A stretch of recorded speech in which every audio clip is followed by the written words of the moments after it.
Les gens n'ont pas conscience, je pense, qu'avec tous ces outils numériques, euro numérique pour les achats, passe sanitaire pour les loisirs et identité numérique pour Internet, eh bien, en fait, on peut vous couper de tout. On va vous surveiller sur tout, potentiellement, et on peut vous déconnecter et vous tuer socialement complètement quelqu'un qui serait un opposant ou que le pouvoir n'aimerait pas. On voit qu'on est en train de faire un scénario avec des inégalités sociales absolument majeures, entre d'un côté des riches dont les patrimoines sont en train d'exploser et les classes populaires et moyennes qui sont en train d'être laminées économiquement. Le peuple est en colère, les élites le savent, et que font les élites? Elles prennent des moyens de contrôle, des moyens de sanction et de punition pour pouvoir absolument tenir leur place, garder leur place face à la population et en fait préserver leurs privilèges. Si les Français se laissent faire, ils vont, je pense, être enfermés petit à petit dans une tyrannie. Et il faut absolument que les Français se réveillent pour empêcher tout cela.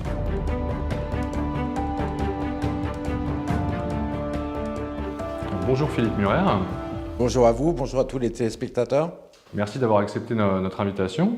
Alors vous êtes économiste, notamment spécialiste de l'environnement, de l'énergie. Vous êtes aussi souverainiste. Vous avez écrit 2 ouvrages, notamment « Comment réaliser la transition écologique, un défi passionnant » publié aux éditions Jean-Cyril Godefroy en 2020, et aussi « La transition énergétique, une énergie moins chère, 1 million d'emplois créés » publié chez Fayard en 2014. J'en avais écrit un autre avec Jacques Sapir qui s'appelle « Scénarii de sortie de l'euro » pour la fondation de Jean-Pierre Chevènement, Respublica, je crois que c'était en 2013. Alors vous avez aussi participé ces derniers mois à de nombreuses manifestations contre le pass sanitaire, notamment celle organisée par le président des Patriotes, Florian Philippot. Alors ce dispositif du pass sanitaire pourrait être prolongé au-delà du 15 novembre. Il y a quelques mois, le député européen François-Xavier Bellamy parlait d'un défi de civilisation, d'une rupture historique pour notre société. Alors, quels sont pour vous les enjeux de société, justement, de ce pass sanitaire? C'est un outil de surveillance aussi. C'est un outil de surveillance de la population qui est mis en place. Alors, ça permet de surveiller tous nos loisirs avec des QR codes, avec un système numérique. Et c'est aussi pour, je pense, habituer les Français à être surveillés, habitués. Et d'ailleurs, vous expliquez qu'il y a une prolongation du pass sanitaire, mais il y a même une députée LREM qui veut aller plus loin, qui dit qu'en fait, il pourrait passer dans le droit commun. C'est-à-dire comme le permis de conduire ou les certificats de vaccination. Donc ça voudrait dire qu'il serait perpétuel, ça serait un outil de surveillance perpétuelle. Donc on voit cet enjeu de privation de liberté, de surveillance, qui n'est pas du tout le cadre de la société française à travers les siècles. Alors est-ce que pour vous, finalement, le gouvernement a ouvert une boîte de Pandore avec ce pass sanitaire? Est-ce que ça pourrait être un premier pas vers un système de crédit social comme ça se fait en Chine, par exemple? Vous avez tout à fait raison. En fait, ça rappelle le crédit social chinois, parce que c'est les mêmes principes, surveiller et puis noter et récompenser, ou plutôt punir d'ailleurs. Et donc, ça commence à ressembler à cela, effectivement, le pass sanitaire. Pourquoi? Le crédit social chinois, c'est donc une surveillance du monde physique avec des caméras de surveillance et de l'intelligence artificielle par le pouvoir chinois, une surveillance totale d'Internet et de ce que font les gens sur Internet. À partir de cela, le pouvoir chinois donne des notes aux citoyens, plus ou moins bonnes selon qu'il obéit bien au gouvernement. Et derrière, vous pouvez être interdit de voyager, comme avec le pass sanitaire, en train ou en avion, avoir des difficultés pour acheter un bien immobilier ou être interdit de cela, avoir des difficultés pour trouver un travail. Et donc ça va même encore plus loin, puisque les personnes les plus mal notées, quand un correspondant les appelle, il y a un message du gouvernement qui dit « Attention, vous parlez avec quelqu'un de très mal noté ». Donc on voit que ça va très très loin, puisque c'est un système totalitaire qui ressemble au monde d'Orwell de 1984, absolument effrayant, quoi. C'est une dystopie. Et le gouvernement français, malheureusement, donne l'impression d'avancer sur ce chemin-là avec le pass sanitaire. Alors vous pourriez dire, les spectateurs pourraient dire, mais c'est juste pour la pandémie, bon allez, c'est juste le pass sanitaire, ils vont peut-être le prolonger. Oui, mais savent qu'on a des indices, en fait, que ça va plus loin que cela, malheureusement. Notamment, j'incite tous les internautes qui se posent la question à aller regarder, par exemple, le rapport du Sénat sur les futures épidémies de juin 2021. En fait, ce rapport est glaçant, puisque les sénateurs parlent tranquillement de mesures possibles à prendre en cas d'épidémie. C'est toujours surveiller et punir, mais là, ça serait mettre un collier au cou des salariés pour pas qu'ils se rapprochent de plus d'1 mètre d'un autre salarié. Ça pourrait être aussi un bracelet électronique Donc comme pour les prisonniers, pour que les malades puissent pas se déplacer hors de chez eux. Ça serait les voitures qui seraient scannées, les plaques d'immatriculation scannées par des radars pour vous empêcher de vous déplacer si vous ne le pouvez pas et vous mettre une amende automatique. Contrôler vos fréquentations. Donc on voit que, et même le mot du Crédit social chinois est prononcé, donc on voit que dans leur esprit, c'est quelque chose de tout à fait possible et c'est effrayant.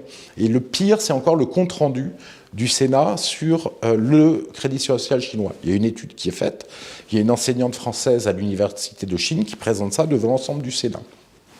Et derrière, les sénateurs réagissent. Alors, les sénateurs, on aurait imaginé qu'ils disent « mais c'est affreux, c'est un monde dystopique, totalitaire, une privation de liberté ». Non, ils réagissent avec beaucoup de complaisance en disant « c'est intéressant, votre rapport, on est content que vous nous l'ayez présenté, pourquoi pas ». Puis il y en a un qui dit le mot de la fin, qui est M. Hugonnet des Républicains, un sénateur des Républicains, qui dit « de toute manière, la France y arrivera au crédit social ». Et la raison, c'est parce qu'on n'arrive plus à tenir la population.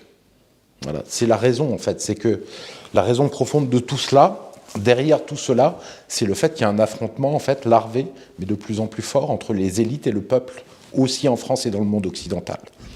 En fait, c'est que les élites dirigent mal le pays, elles ont en face d'elles des citoyens qui sont très en colère à cause de ça. Il y avait une colère après Sarkozy, encore plus grande après Hollande, encore plus grande après Macron, mais ça touche plus que le président, c'est même de plus en plus l'ensemble des élites. Et donc le peuple est en colère, les élites le savent, et que font les élites? Elles prennent des moyens de contrôle, des moyens de sanction et de punition pour pouvoir absolument tenir leur place, garder leur place face à la population et en fait préserver leurs privilèges. Voilà pour moi le cadre, pourquoi on en arrive à ce risque très important en France de crédit social. Et si les Français se laissent faire, ils vont, je pense, être enfermés petit à petit dans une tyrannie. Et il faut absolument que les Français se réveillent pour empêcher tout cela. Et alors comment vous expliquez le fait que finalement un nombre important de Français ne soient pas descendus dans la rue pour manifester contre le pass sanitaire et semblent finalement s'en accommoder plus ou moins? Il y a une partie qui comprend tous ces enjeux, puis une autre partie aussi qui voit qu'il y a un problème et qui ne va pas se déplacer, qui a perdu un peu l'habitude de lutter, donc il faut qu'ils retrouvent l'habitude de lutter. Je pense que les gens ne se rendent pas compte de tout ce qui est en train de se mettre en place. Ils ne le voient pas, ou quand ils le voient, certains aussi préfèrent se cacher les yeux parce que c'est trop dur. C'est trop dur de voir que, en fait, effectivement, il y a des outils du crédit social français qui sont en train d'être mis en place en France. Donc, on a parlé du pass sanitaire, mais il y a les caméras de surveillance avec l'intelligence artificielle aussi. Alors, les médias en parlent peu, mais le gouvernement a lancé une phase d'expérimentation fin 2019 sur la reconnaissance des visages des Français avec l'intelligence artificielle. Et puis, Laurent Wauquiez la met en pratique dans les trains et les gares en Auvergne-Rhône-Alpes, pour résoudre les délits, certes, mais c'est quand même l'utilisation et le début de l'utilisation de la reconnaissance faciale, comme c'est fait en Chine. Il y a d'autres outils. L'identité numérique, on ne s'est pas rendu compte. Moi, je l'ai appris il y a peu de temps que la carte d'identité française est une carte d'identité maintenant avec une puce. Et sur cette puce, il y a votre photo, vos empreintes digitales comme si vous étiez un prisonnier, ainsi que, bien entendu, votre identité, adresse, nom, etc. et date de naissance. Donc c'est très inquiétant. En plus, l'identité numérique, l'ONU le veut, l'Union européenne veut aussi une carte d'identité numérique et une identité numérique en Europe. L'Allemagne, la France, l'Italie, l'Espagne l'ont faite. Et en plus, c'est pour le contrôle dans le monde physique, mais aussi sur l'Internet. C'est là où on arrive à quelque chose qui ressemble à des projets chinois, puisqu'en fait, la France aussi a lancé une identité numérique pour Internet avec des grandes entreprises en 2018. Voilà. Donc, pour se connecter à Internet, au départ, ça sera optionnel, c'est ce qui est dit, sauf qu'à la fin, ça pourrait bien devenir obligatoire quand le gouvernement en aura besoin. Et on peut d'ailleurs déjà se créer une identité numérique avec la Poste, avec le site de la Poste, donc du gouvernement. Donc on voit qu'on a tous ces outils du crédit social, ainsi que la monnaie, l'euro numérique, qui sont en train d'être mis en place, quoi. L'euro numérique, en fait, c'est une crypto-monnaie, mais d'État émise par la Banque Centrale Européenne chargée de remplacer le cash, les monnaies et les pièces, et qui serait un nouvel outil de contrôle, parce que la monnaie et le cash, le gouvernement ne peut pas tout tracer, tout contrôler. Évidemment, il ne peut pas contrôler toutes les fraudes, mais il ne peut pas aussi contrôler tous les citoyens. Oui, parce que en fait, une des raisons qui est avancée pour la mise en place de cet euro numérique, donc ce serait plutôt à horizon 2025. Là, il y a un projet pilote qui vient d'être lancé Tout à fait. En juillet, qui doit durer 2 ans. Mais en fait, les raisons avancées, donc c'est des raisons de facilité aussi, et puis de faciliter la vie de ceux qui l'utilisent, et peut-être aussi d'empêcher tout ce qui est blanchiment, trafic, choses comme ça. C'est souvent une raison qui est avancée. Exactement, c'est toujours ce genre de raison. Bon, ça n'empêchera pas complètement le blanchiment non plus. D'ailleurs, l'argent est déjà électronique, hein. L'argent est déjà utilisé et déjà électronique avec des cartes bleues. Il y a déjà Tracfin qui surveille les comptes en banque pour les questions de blanchiment, hein, dès qu'il y a des déplacements d'argent un tout petit peu importants. Donc on a déjà des outils, mais ils avancent vers ça, et puis surtout ils dénient le fait que ce soit pour aller vers la société sans cash. Parce qu'évidemment, à ce moment-là, ça fait peur à beaucoup de gens, une société sans cash, sans aucune possibilité de payer en billets, puisque dans ce cas-là, si l'État décide de vous déconnecter de vos achats, eh bien vous êtes complètement déconnecté, vous n'avez plus aucun moyen de faire des achats. Problème, vous êtes mort social, quoi. C'est très dangereux. Voilà. Mais sachant qu'il y a beaucoup d'articles de presse sur la société sans cash, depuis très longtemps, depuis au moins 6-7 ans, et puis il y avait la Suède qui voulait carrément aller vers une société sans cash en 2020. La Suède a arrêté cela parce que l'expérience, parce qu'en fait, effectivement, les gens n'utilisaient plus beaucoup de cash, mais il y avait un tel mouvement de résistance de fond à la société sans cash qu'ils ont arrêté cette expérience. On voit que les gens n'ont pas conscience, je pense, qu'avec tous ces outils numériques, euro numérique pour les achats, passe sanitaire pour les loisirs et identité numérique pour Internet, eh bien, en fait, on peut vous couper de tout. On va vous surveiller sur tout, potentiellement, et on peut vous déconnecter et vous tuer socialement complètement quelqu'un qui serait un opposant ou que le pouvoir n'aimerait pas. Donc, c'est des moyens de contrôle effrayants qui sont mis en place par le gouvernement vis-à-vis de la population et qui pourraient être utilisés. Et les Français ont vraiment intérêt à se réveiller par rapport à ça, parce qu'une fois qu'ils seront mis en place, eh bien à ce moment-là, le pouvoir peut en abuser et ne pourra pas faire autre chose probablement que d'en abuser.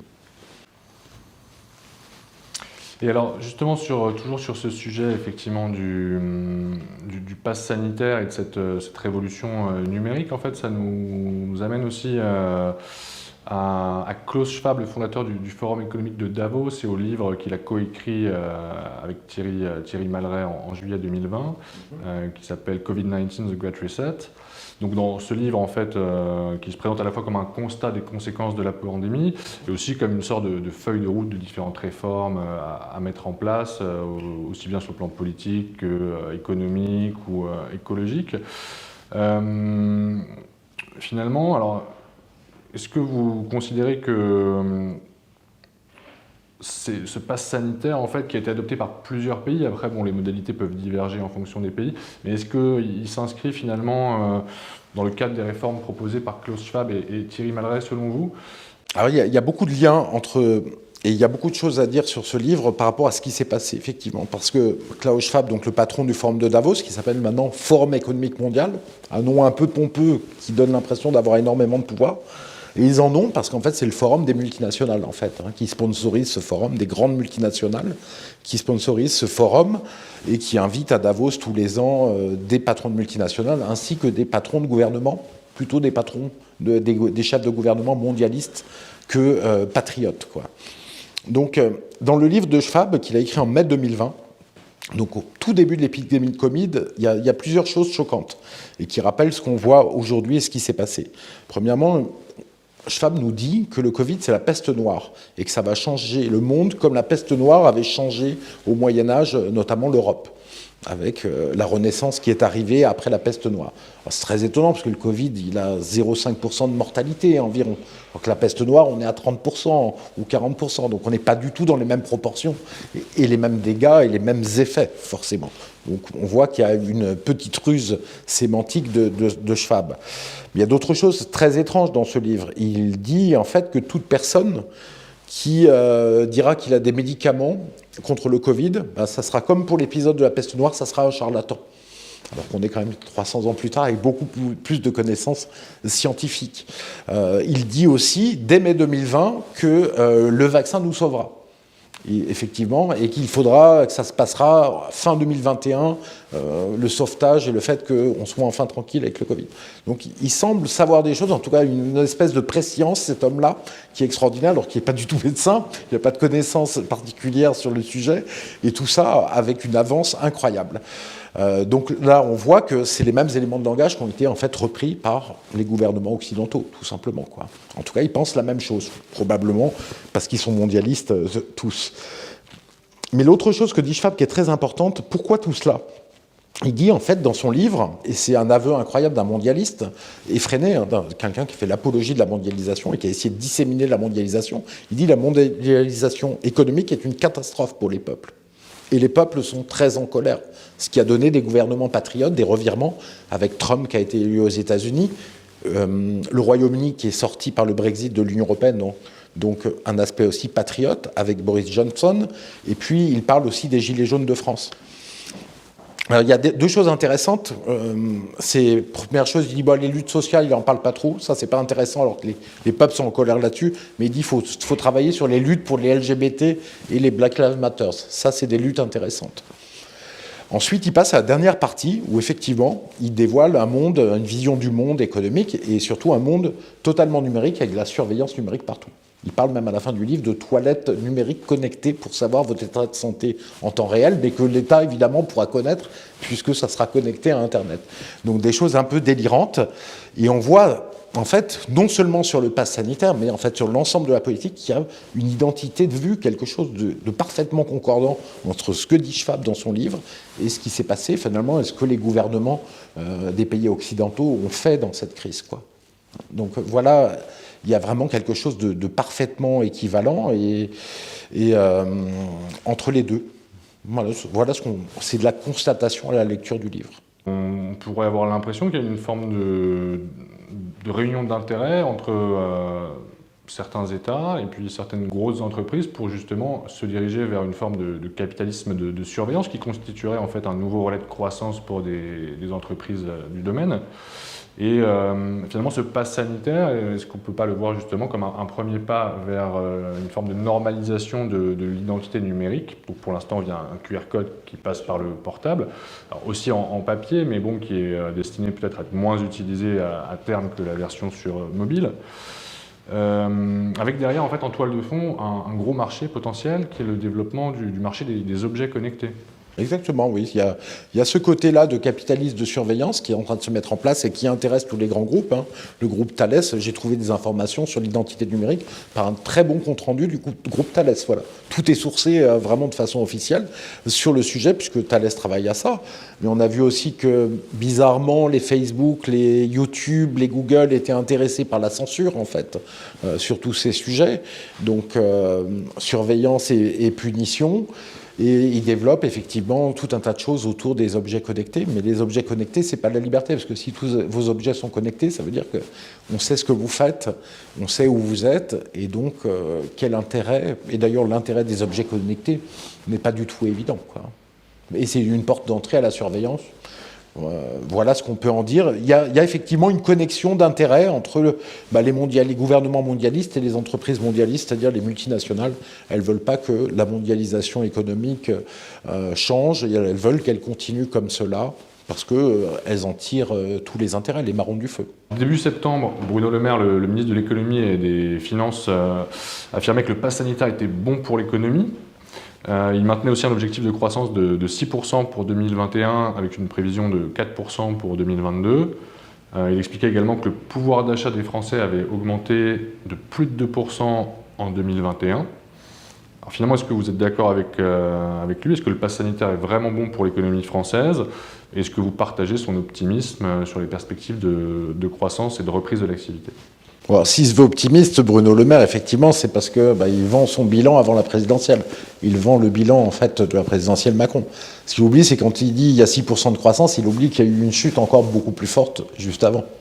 En fait, même au jour d'aujourd'hui, on est encore à moins 4% de PIB par rapport à fin 2019.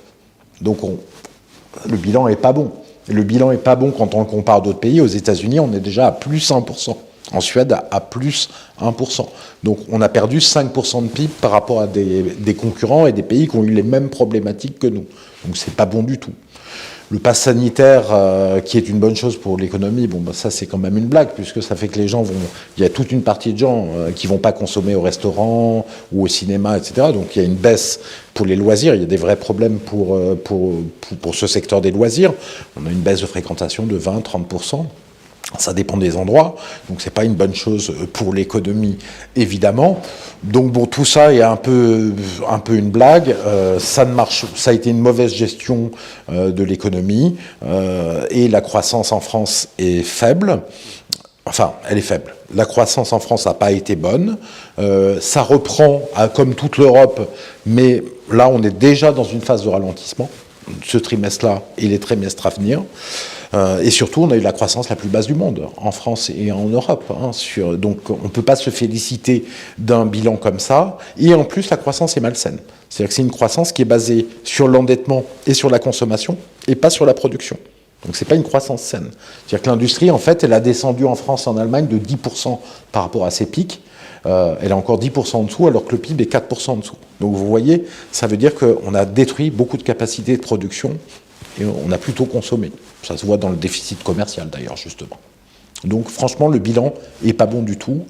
Pas sûr du tout qu'en plus, en 2022, on ait 4% de croissance. Là, je pense qu'il faudra voir, mais ça me semble loin d'être certain.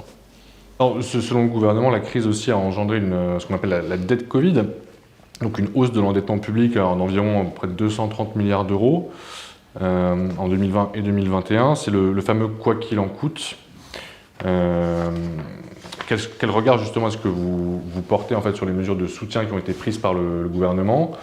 Quel bilan faites-vous du quoi qu'il en coûte? Est-ce que ça a été efficace et proportionné? Déjà, en fait, le quoi qu'il en coûte, c'est une gestion qu'on évite par l'enfermement et la fermeture d'activités économiques, et le coût total par les confinements ou partiel par les couvre-feux. Et ça a coûté très cher.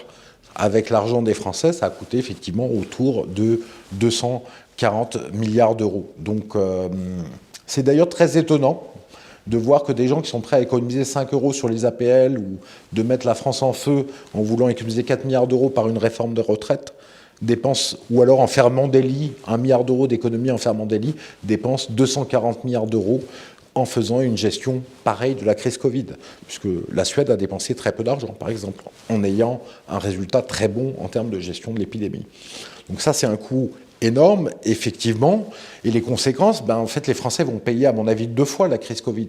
Ils vont payer la gestion par l'enfermement qu'ils ont eu, par la fermeture de certaines activités économiques pendant des moments, et puis ils vont le payer par le fait qu'ils vont devoir payer cette dette. Et ça va se passer par l'austérité sociale. Donc ça a commencé. Je crois que c'est le 1er octobre que l'assurance chômage est réformée. Les gens les plus précaires qui sont intérimaires et qui n'ont pas beaucoup de mois de cotisation et beaucoup de trous, en fait, vont voir une baisse de 15% de leurs revenus qui sont déjà très faibles quand ils sont au chômage. Donc on voit qu'ils vont le payer, cette crise. Il y a aussi la réforme des retraites qui va arriver, qui est toujours dans les tiroirs et qui va venir, qui va faire décaler de 2 ans au moins l'âge de la retraite.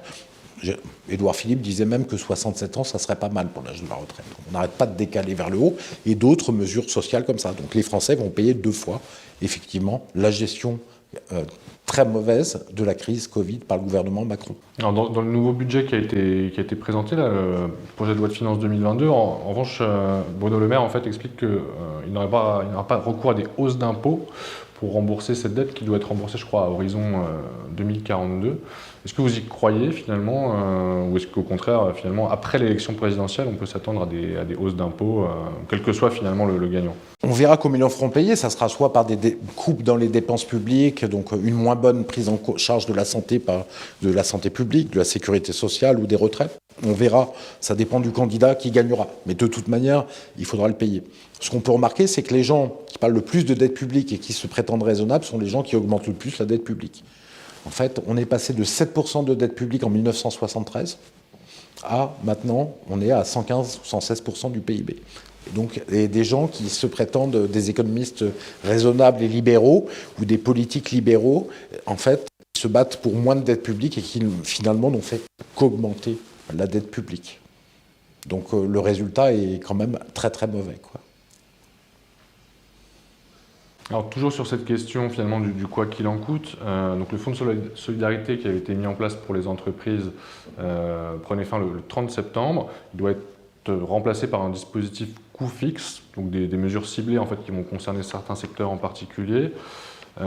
Qu'est-ce que ça vous inspire? Est-ce que le gouvernement peut vraiment cesser de soutenir les entreprises à 8 mois des présidentielles, au risque de voir éventuellement les faillites se multiplier et le chômage augmenter? Ouais, c'est difficile à dire l'état exact des commerces et des restaurants et des bars, puisqu'il y a peu de chiffres qui remontent globaux pour montrer la situation. Tout ce qu'on peut regarder, c'est autour de nous. Nous qui sommes à Paris, on voit qu'il y a quand même pas mal de bars ou de restaurants qui ont fermé et certains commerces, quoi. Et même dans des rues très commerçantes. Et en province, c'est aussi le cas. Donc, effectivement, on leur a demandé de fermer. En échange, on leur a donné des dédommagements qui s'appelaient le fonds de solidarité, qui n'était pas très bien fait, parce que certains commerces ont gagné dans certaines situations et d'autres ont perdu pas mal. Donc, c'était quelque chose de pas très équitable, effectivement. Ce qu'on peut dire, c'est que le dispositif coût fixe, c'est qu'ils vont prendre en part, en fait, effectivement, une partie des pertes d'exploitation des bars, des restaurants, des secteurs des loisirs. Justement, ceux qui sont affectés par le pass sanitaire, malheureusement, avec des baisses de chiffre d'affaires et donc des pertes d'exploitation. Donc l'État va en prendre partiellement une partie. Donc effectivement, l'État va tout faire pour tenir la situation. Et on voit quand même que ça commence à craquer, quoi, et qu'il y a pas mal de commerces qui ferment, effectivement. Et en plus, ce qui est gênant, c'est que c'est des commerces qui sont dans le cœur de l'art de vivre français, quoi. Des commerces, des restaurants, des bistrots, des bars, de la convivialité, de l'art de vivre français, et qui maintenant, on est passé de l'art de vivre et de la convivialité au pass sanitaire, à la surveillance. Voilà, c'est vraiment l'anticonvivialité. Alors, selon les données aussi provisoires de l'INSEE qui ont été publiées le 29 septembre, les prix à la consommation ont augmenté de 2,1% sur un an en septembre en France. Le directeur de la Banque de France expliquait il y a quelques semaines que c'était, voilà, pour la zone euro, il n'y avait pas de risque de dérapage durable de l'inflation. Il parlait de poussée temporaire associée à la forte reprise économique et à des difficultés d'approvisionnement. Alors, qu'est-ce que vous pensez de cette hausse des prix qui est observée? Est-ce qu'elle est vraiment temporaire? Et quel est le rôle aussi peut-être joué par les banques centrales finalement dans cette inflation? Je vous répondrai sur les banques centrales dans un deuxième temps. D'abord, regardons factuellement. Effectivement, l'indice européen, si je ne me trompe pas, c'est 2,7% d'inflation en France. Parce que l'indice INSEE, on enlève pas mal de choses qui augmentent. Oui, après, le calcul de l'INSEE est assez particulier. Assez particulier. Donc c'est plutôt, on va dire que pour se repérer, aux États-Unis, il y a 5% d'inflation, en Europe 3%, et en Chine, on est aujourd'hui à 1% d'inflation. Donc, aux États-Unis, ça commence à ralentir, l'inflation, avec d'ailleurs l'économie qui commence aussi à ralentir. En Europe, on est plutôt en hausse encore. Alors, ça vient de quoi? Ça vient d'une poussée qui est classique. Quand on a eu une crise et une remontée très forte, en fait, en 2010, il y avait eu le même phénomène. On a une inflation qui ressurgit et c'est du même ordre de grandeur qu'à cette époque-là. Donc ce n'est pas extrêmement inquiétant. C'est lié notamment à la très forte reprise des matières premières qu'on observe, mais qui va se calmer avec la croissance qui ralentit un tout petit peu en ce moment. Voilà. Mais ce qui est intéressant de voir, c'est qu'en fait, contrairement à ce que dit M. Bruno Le Maire, en fait, ce qu'on sait, c'est que les salaires vont augmenter, en tout cas, c'est ce qu'on sait aujourd'hui, c'est prévu d'augmenter de 0,6% l'année. L'inflation est plutôt près de 3%. Donc on va avoir une très forte baisse du niveau de vie des Français cette année, quoi. Une baisse de 2% environ du niveau de vie des Français est à prévoir. Et d'ailleurs, ce n'est pas la première année que ça arrive. Parce qu'en fait, les Gilets jaunes, que disaient-ils? On n'arrive pas à finir nos fins de mois et pourtant on travaille et on travaille dur. Pourquoi? Parce qu'effectivement, l'inflation n'est pas très bien calculée par l'INSEE, elle est plutôt minorée sur un chiffre très important qui est l'immobilier. C'est-à-dire que l'immobilier, l'INSEE considère que ça représente 6% du panier moyen. Or, dans le panier moyen d'un ménage, l'immobilier, ce n'est pas 6%, que ce soit vos loyers ou vos remboursements de prêts. On est plutôt autour de 20%, voire au-delà pour certains. Donc, avec l'explosion des prix de l'immobilier, l'inflation a été fortement minorée en France et il y a eu pas mal d'années où on a parlé de hausse du niveau de vie et en fait, on avait des baisses de niveau de vie. Donc voilà, une autre chose intéressante sur l'inflation, il y a un pays qui est particulier sur la hausse des salaires, c'est le Royaume-Uni. Parce qu'en Europe, en fait, les salaires n'augmentent pas, grosso modo, moins que l'inflation. Voilà. Et au Royaume-Uni, ils augmentent beaucoup plus vite que l'inflation. Il y a un vrai gain de niveau de vie, en fait. Les salaires ont augmenté sur 2021 de 8,8%, ce qui est un chiffre absolument énorme. vu que l'inflation est autour de 3%, il va y avoir un très fort gain de pouvoir d'achat au Royaume-Uni. Ça s'explique par une raison assez simple. Avec le Brexit, en fait, les patrons ne peuvent plus aller chercher de la main-d'œuvre à l'extérieur, en Europe de l'Est ou n'importe où, pour faire baisser les salaires et pour remplacer les gens qui voudraient des hausses de salaire. Donc à partir de ce moment-là, que les flux d'immigration sont relativement taris en Angleterre, qu'il y a une vraie politique pour réduire les flux d'immigration fortement, eh bien il y a des hausses de salaire et des hausses de niveau de vie au Royaume-Uni, au contraire de toute l'Europe. Voilà, il y a un dernier élément que je voulais vous donner, c'est qu'en fait, on ne va pas voir... C'est vrai que la poussée de l'inflation, je pense, est temporaire. Parce que pour qu'elle soit pas temporaire, il faut que la poussée de l'inflation crée une très forte hausse des salaires. Et cette forte hausse des salaires va être répercutée par les entreprises en nouvelle poussée d'inflation. Voilà. Pour cela, il faudrait que les salariés aient des capacités de négociation importantes. Or, les taux de chômage sont importants en France, mais aussi dans beaucoup de pays occidentaux. Il n'y a pas ces capacités de négociation et d'obtenir des hausses de salaire, c'est ce qu'on voit. Donc, il n'y aura pas d'enchaînement prix-salaire avec une inflation qui va durer. C'est une poussée d'inflation, mais qui entraîne une baisse du niveau de vie à cause de la situation économique dans différents pays. Alors juste peut-être effectivement revenir sur le rôle joué par les banques centrales, si elles en jouent un dans l'inflation. Est-ce que vous pouvez revenir là-dessus ? Les banques centrales, en fait, occidentales, depuis 2009, en fait, font tourner la planche à billets. C'est-à-dire produisent de plus en plus de billets, alors c'est de la monnaie électronique, mais ça revient au même, pour acheter, en fait, dans les marchés financiers, des dettes publiques, des dettes privées, d'autres actifs financiers. En 2020, par exemple, pour soutenir l'économie financière, la BCE a engagé 2000 milliards d'euros d'argent public. Elle a acheté pour 2000 milliards d'euros de titres avec l'argent public de la Banque centrale européenne. Ça continue toutes les années, et on voit que c'est parfaitement immoral, puisqu'en fait, dans l'économie réelle, il y a eu très peu d'argent qui a été mis, alors que dans l'économie financière, il y a des tombereaux d'argent qui se sont déversés. Et on est dans un système complètement immoral, puisqu'en fait, on se retrouve à faire monter l'économie financière et les patrimoines des plus riches, et l'économie réelle des salariés, des entrepreneurs, à la laisser en déshérence. Donc on voit qu'on a un problème majeur là-dessus. Ensuite, ces effets sur l'inflation, ça va faire monter quoi ? Quand l'argent de la Banque centrale, si c'était pour toute l'économie réelle, ça ferait monter la croissance de l'économie réelle. Là, ça fait monter les marchés financiers, les bourses, l'immobilier, donc ça fait monter le prix des actifs financiers. Et puis ça fait monter aussi le prix des biens de luxe, les sacs Hermès et les sacs Louis Vuitton, puisque les gens qui ont des gros patrimoines s'enrichissent et consomment plus de luxe, et on voit que les prix montent. Donc ça reste un effet. Donc le mécanisme d'achat par les banques centrales de dettes publiques, de dettes privées, d'actifs financiers, ça fait monter les bourses et l'immobilier. Donc ça, on comprend bien que ça favorise les gens qui sont les plus aisés, qui ont des actions ou qui ont des entreprises cotées en bourse, etc. D'ailleurs, on voit que la fortune des milliardaires français a fait x5 de 2010 à 2020. C'est aussi lié à la formidable hausse des bourses générales qu'il y a eu. Alors, ils achètent des dettes publiques, la Banque centrale, mais aussi des dettes privées. Donc ça favorise les plus riches, parce qu'en fait, les plus riches qui possèdent des grandes entreprises, ces grandes entreprises peuvent se financer à coût très bas.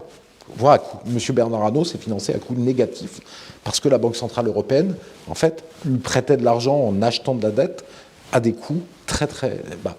Donc c'est un avantage énorme pour les plus riches qui peuvent emprunter beaucoup d'argent, alors que les autres ne peuvent pas, et en plus emprunter de l'argent parfois à coût négatif, ce qui veut dire qu'ils remboursent moins que ce qu'ils empruntent. Donc effectivement, ça favorise, et surtout, puisque ça reste dans l'économie financière, ça reste dans le circuit des plus riches. Alors qu'en fait, le circuit des autres, l'économie réelle, a tendance à s'amoindrir, à avoir des difficultés parce qu'on ne la relance pas, quoi. En fait, la dette publique, elle sert juste à compenser les trous et à éviter l'effondrement. Mais elle ne permet pas de compenser et de créer de la croissance. Et là, si on faisait de la croissance avec ça, si cet argent est dans l'économie réelle, eh bien, dans ce cas-là, on aurait une reprise de la croissance et tout le monde en profiterait. Donc là, il n'y a que les plus fortunés qui en profitent. Et à terme, on a quelque chose d'assez incroyable qui est en train de se passer, parce que là, les valorisations des marchés américains sont déjà au niveau de 1929 ou de l'an 2000. Moi, je pense que, comme les banques centrales vont continuer à acheter dans les marchés financiers, comme elles le font depuis 12 ans, eh bien, on va se retrouver avec des bulles boursières comme on n'a jamais vu, quoi. Absolument phénoménales. Et des bulles immobilières aussi gigantesques. En fait, les anglo-saxons appellent ça « bubble everything ». Il va y avoir une bulle financière gigantesque qui va se mettre en place. Et de l'autre côté, on a des salaires sous pression à cause de la mondialisation économique, de la concurrence étrangère à bas coût, des taux de chômage qui sont élevés. Donc on voit qu'on est en train de faire un scénario avec des inégalités sociales absolument majeures, entre d'un côté des riches dont les patrimoines sont en train d'exploser et les classes populaires et moyennes qui sont en train d'être laminées économiquement. Et là, on rejoint la première partie de notre discussion. À face de cet écrasement économique et social, il y a un écrasement des libertés par les pouvoirs des pays occidentaux pour tenir ces populations qui sont de plus en plus en colère de voir ça. Et donc on est plus dans une menace, si vous voulez, de dépression sociale qu'une menace d'inflation ou d'hyperinflation à court terme. Après, à un moment donné, il faudra que ça s'arrête, parce que les arbres ne montent pas au ciel. C'est ça, alors comment ça peut... Quelles sont les voies de sortie, en fait, finalement? Parce qu'on voit mal, comme vous le dites, la BCE arrêter sa politique de rachat. D'ailleurs, si elle le faisait, qu'est-ce qui se passerait? S'il le faisait, par exemple, en 2018, à un moment donné, c'est un peu l'équivalent. La Banque centrale américaine, alors que l'économie n'allait pas si mal, a essayé d'augmenter les taux de 0,25%, effondrement de Wall Street. Donc on voit, et ça serait un effondrement des marchés financiers si jamais les banques centrales arrêtaient. Elles sont prises dans un mécanisme fou qu'elles ont mis en place, et elles sont dans un mécanisme de fuite en avant. Alors qu'est-ce qui va se passer? Il y aura une crise financière probablement dans quelques années, quand les marchés seront au ciel. Il y aura bien un moment où il y aura un facteur exogène ou endogène qui va faire crever la bulle. Que va-t-il se passer? On a déjà une vision de ce qui peut se passer, c'est qu'en fait, les banques centrales n'ont plus qu'un moyen, c'est plus d'acheter de la dette, mais acheter directement des actions des grandes entreprises. Donc directement acheter, en fait, faire monter le patrimoine des plus aisés et soutenir directement les plus aisés. C'est déjà ce qu'on dit des économistes qui sont proches des milieux des banques centrales et des gouvernements qui ont déjà fait diffuser cette idée. Donc pour faire repartir la bulle encore une fois. Et vous allez me dire, ça n'en finit plus, puisqu'ils vont encore tenter de la regonfler. En fait, ça peut finir de deux manières, pour moi, sur le long terme. C'est-à-dire, par exemple, à 10 ans, en France, aux États-Unis, partout, dans les pays occidentaux, si cette bulle continue à monter, à grossir, qu'est-ce qui va se passer? On va se retrouver avec un monceau de dette dans les pays occidentaux, dette publique, mais aussi dette privée, avec une économie qui est soutenue complètement artificiellement, avec une production réelle qui est faible et des productions financières qui sont trop fortes. Donc à ce moment-là, on peut avoir une totale perte de confiance sur les monnaies occidentales, dollars et euros, de la part de l'extérieur, de nos créditeurs. Et à ce moment-là, on peut avoir des mécanismes d'hyperinflation qui se mettent en place, d'appauvrissement et d'hyperinflation qui se mettent en place. Parce que les monnaies dévisseraient d'un coup très fortement avec une perte de confiance. Ça, c'est une possibilité. La deuxième possibilité, c'est une crise sociale aiguë, qui conduit à une crise politique aiguë. On est en dépression sociale. Et une crise politique aiguë, à ce moment-là, les Français renversent la table et changent de pouvoir, changent de système de politique, ou élisent un président enfin qui va dans leurs intérêts, qui va relancer l'économie réelle et non l'économie financière. Et là, on change de modèle économique. On change de modèle économique. Au lieu d'avoir un modèle économique qui favorise les bourses, les marchés financiers et les riches, on a un modèle économique qui crée de l'économie, de la croissance dans l'économie réelle. Et donc, on change complètement de modèle, quoi. D'ailleurs, un point, si je me permets, très important, une faute de nos gouvernements, c'est justement ce qu'on disait, c'est de l'industrie, le problème de l'industrie. L'industrie, en fait, est en train de partir en Asie, des pays occidentaux, on le sait, dans les pays où les salaires sont plus bas. Or, le problème, c'est que l'industrie, c'est le nerf de la guerre dans l'économie. Pourquoi? Alors, on peut le dire de deux manières. Première chose, dans l'industrie, c'est là où il y a des gains de productivité. C'est-à-dire qu'un ouvrier, par exemple, dans l'automobile, dans l'aviation, peut fabriquer plus d'automobiles chaque année. Et c'est ça qui permet, c'est ces gains de productivité de l'industrie qui sont redistribués par des mécanismes économiques dans toute l'économie et à tout le monde. C'est pour ça que chacun peut avoir ses revenus qui vont augmenter dans une économie de marché qui tourne bien. On le voit d'une autre manière, c'est avec un graphique qui montre le PIB par habitant par rapport à la production industrielle par habitant. C'est phénoménal quand vous regardez cela. En fait, vous avez une droite. Tout en haut, vous avez la Suisse, qui est le pays, un des pays les plus industrialisés de la planète, même sans doute le plus industrialisé par habitant. Le plus prospère avec le plus d'industrie. On a Singapour, ensuite on descend vers l'Allemagne, les États-Unis, la France, et tout en bas, il y a le Brésil et l'Inde qui n'ont pas d'industrie, les pays du tiers-monde qui n'ont pas d'industrie. Voilà. Et le rapport, c'est à peu près 4, c'est-à-dire pour 1 euro de production industrielle, ça crée 3 euros de PIB par habitant grosso modo. 4 euros en tout, 3 euros plus 1 euro, 4 euros en tout.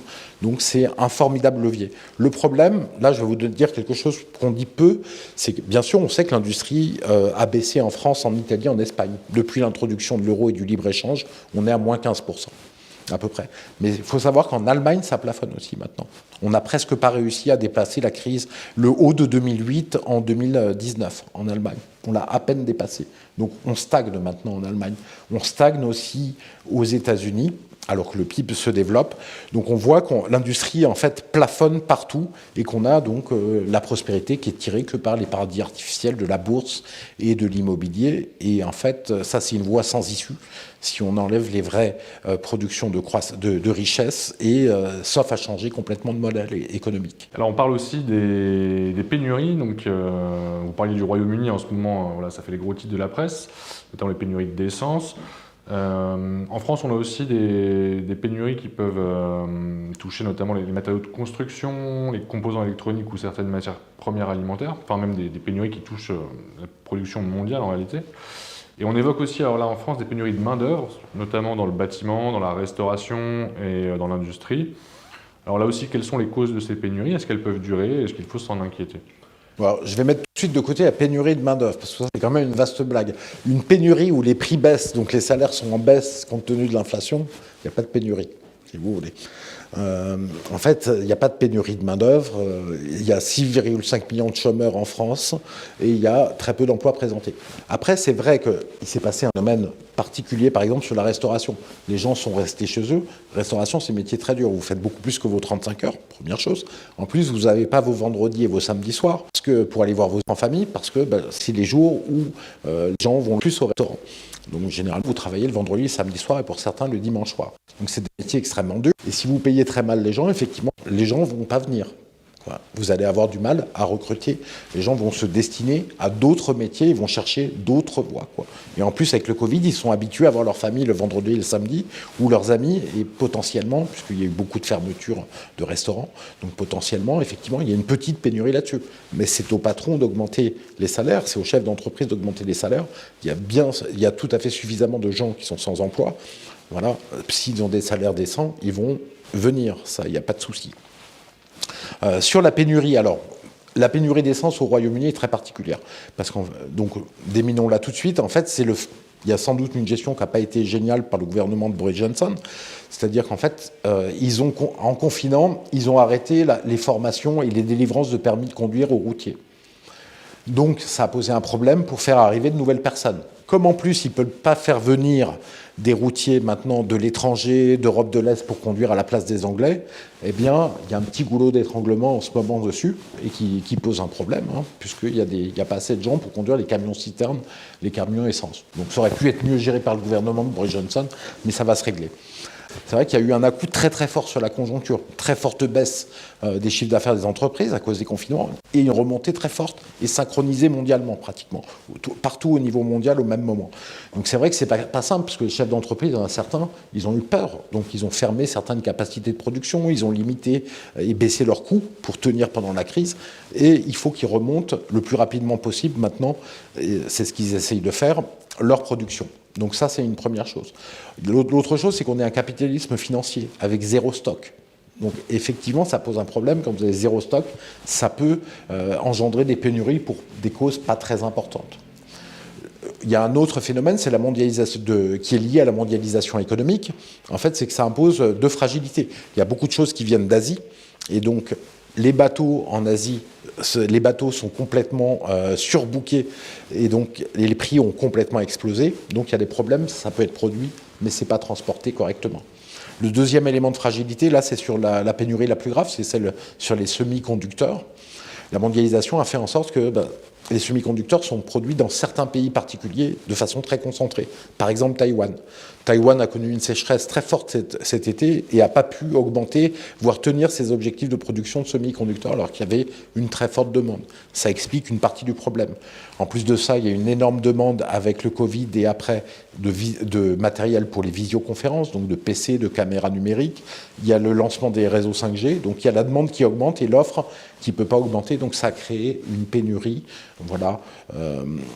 de semi-conducteurs qui devrait se résorber dans les 6 mois à venir, mais c'est aussi dû au capitalisme tel qu'il fonctionne aujourd'hui, que les commandes viennent au dernier moment, juste à temps, avec zéro stock, et ça crée effectivement une vraie fragilité dans le système. Avec la baisse qu'on a de la croissance, avec l'amoindrissement de la croissance qu'il y a partout dans le monde en ce moment, ça devrait se résoudre dans les mois à venir. D'accord, donc pas d'inquiétude. Il n'y a pas d'inquiétude majeure sur le sujet, quoi. Non. Et c'est vrai que ça montre à chacun qu'il vaut mieux produire soi-même ses produits, ce qui vous permet d'être correctement approvisionné. La France ne produit pas assez de semi-conducteurs et évidemment on doit les chercher à Taïwan. Mais un manque de chance, Taïwan ne peut pas les produire. Ça bloque un peu certaines chaînes de production. C'est une question qui s'est posée pendant l'épidémie, que ce soit par rapport aux masques ou aux médicaments, où finalement on s'est rendu compte qu'on manquait d'usines en France. Ils étaient produits en Asie, et comme l'Asie les produisait d'abord pour elle-même, puisqu'on avait autant besoin que nous pour le Covid, elle nous envoyait dans un second temps. Donc on a eu toute une période où on a manqué effectivement de masques et de divers matériels, quoi. Effectivement, le fait de ne pas être souverain, de ne pas disposer de ces industries, d'avoir tout misé sur la mondialisation économique et le libre-échange, crée des fragilités un peu partout dans l'économie, et notamment en France, quoi. Alors justement, certains proposent de faire revenir les entreprises en France. Est-ce que c'est possible? On entend souvent dire que, étant donné le droit du travail français, ce serait difficile de réindustrialiser le pays. Alors qu'est-ce que vous en pensez? Le droit du travail français, vous savez, ça fait 30 ans qu'il a amoindri. Et en fait, plus on l'amoindrit, plus le chômage monte.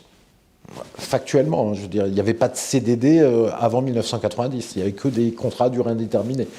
Et on n'a fait qu'amoindrir le droit du travail, là récemment avec les ordonnances de Hollande, puis les ordonnances de Macron, on n'a fait qu'amoindrir le droit du travail. Non, en fait, il y a un problème global de tous les pays occidentaux qui est dû au problème du libre-échange et des délocalisations. Ça, c'est un problème majeur. Ça se traduit par du chômage en France et par de la précarisation, et aussi du chômage dans les pays anglo-saxons, mais un peu moins de chômage, mais beaucoup de précarisation. Pour faire revenir les entreprises en France, il n'y a pas de choix. Déjà, il faudrait avoir une monnaie qui soit à son bon prix. L'euro est beaucoup trop cher pour nous. Il faudrait avoir une monnaie qui soit 20% moins chère pour que nos entreprises redeviennent compétitives.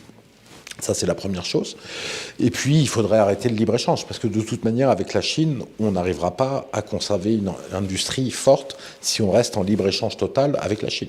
Or, en plus, on a des droits de douane, vous vous rendez compte quand même, qui sont plus bas que les droits de douane que la Chine fait sur les produits français. Je veux dire, dans 20 ans, par exemple, les Chinois fabriquent des quantités énormes de trains de TGV. Il n'y aura plus de TGV français si on laisse le marché libre et ouvert. Ils seront forcément moins chers, ils produisent en plus grand volume et avec des salariés moins chers. Donc il y a très peu de chances d'y arriver, quoi. Donc il faut un minimum de protectionnisme intelligent, une monnaie à prix adapté, et là on peut commencer à discuter et à relocaliser. Le gouvernement Macron, on a localisé temporairement des masques en France pendant la crise. Les entreprises françaises ont joué le jeu. Elles disent qu'aujourd'hui, en fait, elles sont étranglées par la concurrence asiatique et elles ne peuvent plus produire de masques, elles sont en train de fermer.